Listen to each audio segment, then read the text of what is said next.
94.3 The Dude is very grateful to our men and women in uniform. We're proud to recognize local members of our military by turning the spotlight on them right now in our Soldier Salute.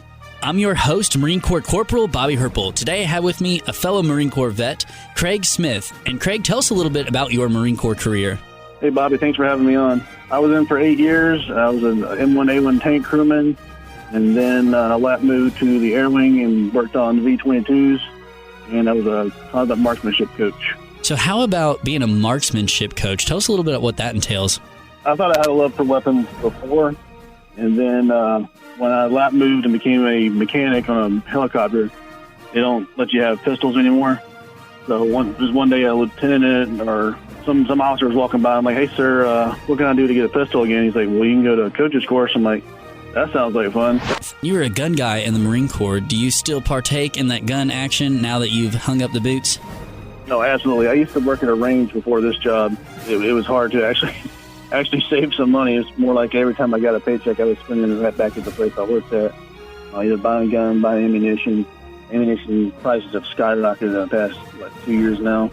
So it's definitely much more difficult to shoot, but I still teach CWP classes. I taught CWP classes when I worked at that range and taught introductory firearms classes. Still very active in the gun community. I love it. So all my gun needs, I'm coming to you.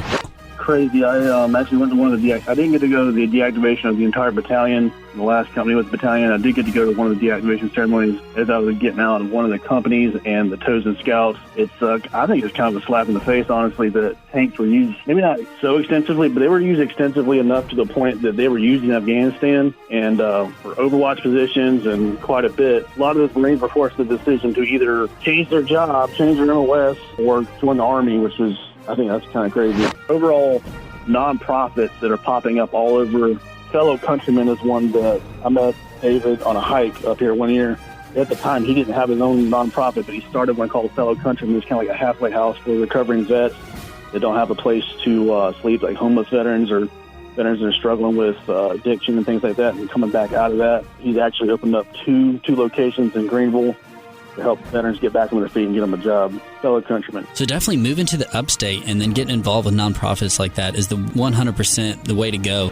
And Craig, you got to tell me about an interesting Marine Corps story. From being in the Marine Corps for almost 8 years now, I've got plenty of my own stories, but tell us about the most exciting time when you're wearing that green.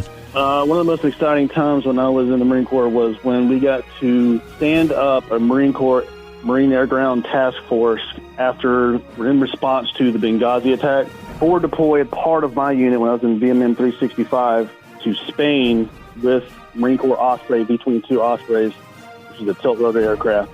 It was one of the first times they had ever flown them transatlantic. They flew them, as far north as they could across the Atlantic Ocean. Then from there, they forward deployed again to Italy. I got to fly a C-130. And Craig, once again, man, thank you for your service, brother.